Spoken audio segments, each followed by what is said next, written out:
Parce que le 9 octobre 1981, la France abolissait la peine de mort. 40 ans après, jour pour jour, l'époque de la guillotine semble lointaine et peu nombreux sont les avocats qui l'ont vécu, cette époque de la guillotine. Bonjour à vous, Gilbert Collard.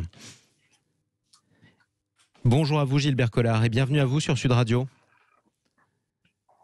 Alors, nous entendons Gilbert Collard, nous devions être en direct avec lui, mais je crois qu'il y a un problème de connexion. Gilbert Collard, qui était avocat et qui est avec nous sur Sud Radio. On va y arriver, Gilbert Collard. Est-ce que vous nous entendez bien ? Mais c'est difficile. Hein. C'est compliqué, effectivement. Bienvenue à vous sur Sud Radio. Je le disais, peu d'avocats se souviennent de l'époque de la guillotine, mais vous êtes l'un d'eux en 76. Vous êtes un jeune avocat, vous plaidez au procès Ranucci, un homme de 22 ans qui est accusé d'avoir enlevé et tué Marie Dolores, une petite fille de 8 ans.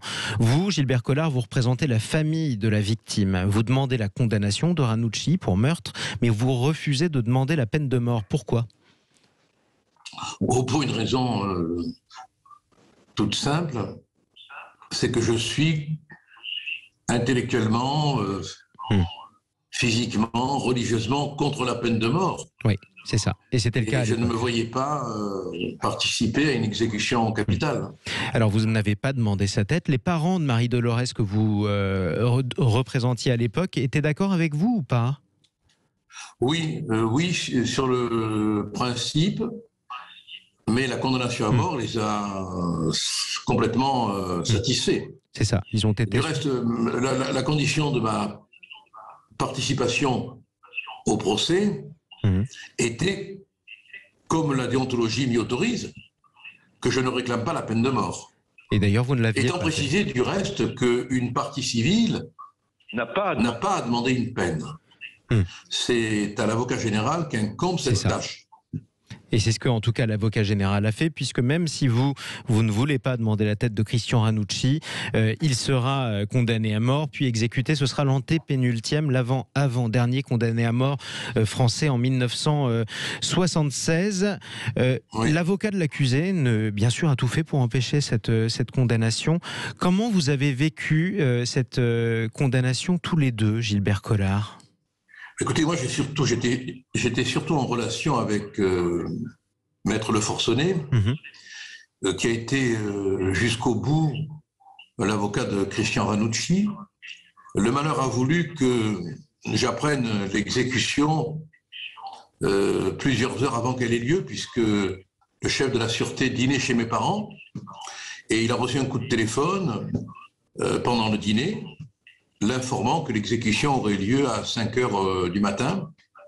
Et quand il est revenu à table, il était pâle, défiguré, et il n'a pas pu s'empêcher de me dire « Gilbert, c'est pour demain ». Donc j'ai passé la nuit en sachant que Christian Ranucci allait être guillotiné au petit matin. Quel souvenir vous en gardez de cette époque de la guillotine ? Atroce.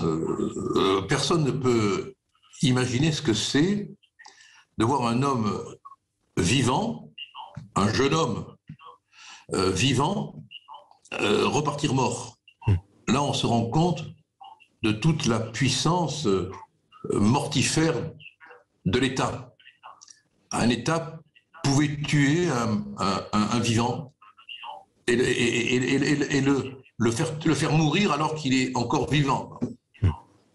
40 ans après, plusieurs sondages disent que près de la moitié, toujours des Français, c'est plus ou moins stable, seraient favorables à un éventuel retour. Aucun candidat ne le veut, ce retour, même si certains, comme Éric Zemmour, ils seraient philosophiquement favorables. Est-ce qu'il y a un risque qu'elle revienne, cette peine de mort, un jour ? Tous les risques existent. J'ai des amis qui sont contre la peine de mort physiquement, mais qui sont philosophiquement pour. Vous aviez par exemple le révérend père Brunberger, qui a adopté le dialogue des Carmélites, qui était pour la peine de mort. Cela ne veut pas dire pour autant qu'il aurait voté la peine de mort.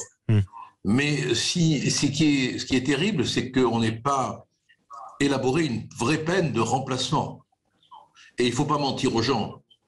La peine de remplacement n'existe pas. Sinon, Tommy Recco, condamné à la réclusion criminelle à perpétuité, ne demanderait pas sa remise en liberté maintenant. Et ce qui manque, c'est ça. C'est une peine de réclusion criminelle à perpétuité qui soit incompressible, accompagnée d'une perpétuité réelle. Exactement. Et irréfragable, irrévocable.